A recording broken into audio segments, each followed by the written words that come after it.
57 divided by 4 using the area model. Let's set up our place values, put our 4 on the outside, our 57 on the inside, and make sure you have your 4 times tables handy. Then we'll write out our steps. Does McDonald's serve real cheese? Divide, multiply, subtract, repeat, and check. So let's start with division. We're going to divide starting in our tens place. What's the closest we can get to 5?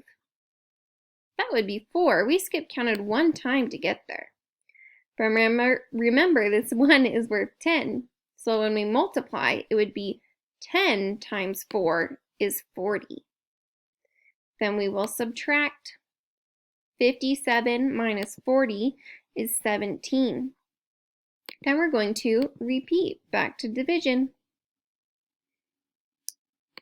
Now we're in the ones place. What's the closest we can get to 17?